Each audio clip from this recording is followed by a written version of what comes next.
bien. Ce soir, vous vouliez prendre du plaisir. Est-ce que tu considères que ton équipe a pris du plaisir ce soir à Perpignan? On ne peut pas parler trop de plaisir quand même. On ne prend jamais de plaisir à jouer à 14 contre 15, voire 12 contre 15 contre une grosse écurie. Voilà.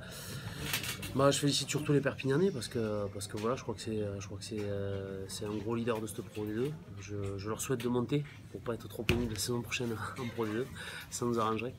Non, après voilà, comme j'ai dit aux joueurs à la fin du match, avec nos armes, on a essayé de respecter un petit peu l'ADN du SA15. Je crois que dans l'état d'esprit, on a été là.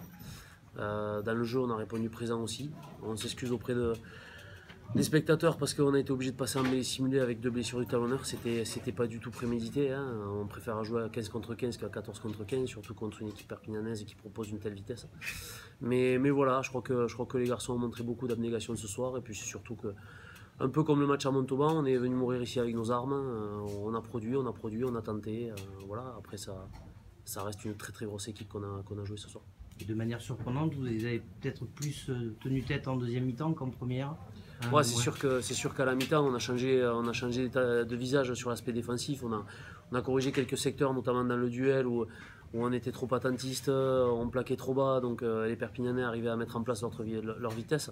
Quand on a commencé à bloquer un petit peu le ballon, à gagner 2-3 secondes par ruck, on a réussi à avoir une redistribution beaucoup plus efficace, à monter les chercher plus haut, à les mettre sous pression, et du coup à récupérer des ballons de nous aussi. Voilà, donc le visage change en deuxième mi-temps, mais plus par les comportements individuels.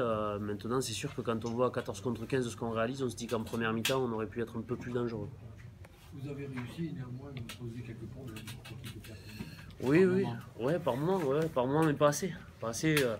Les plus gros regrets, ils sont surtout sur cette première mi-temps, parce qu'on a été punis sur nos pertes de balles. On perd un ballon au milieu du terrain, on prend un contre avec un essai.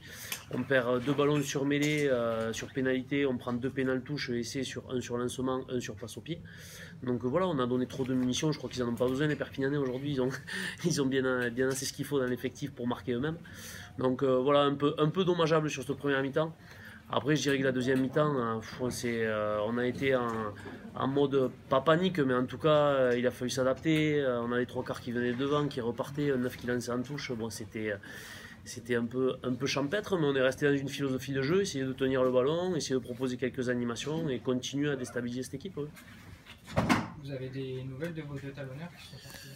Pas de nouvelles pour l'instant, on est sur 2 blessures. Voilà, on va attendre les examens.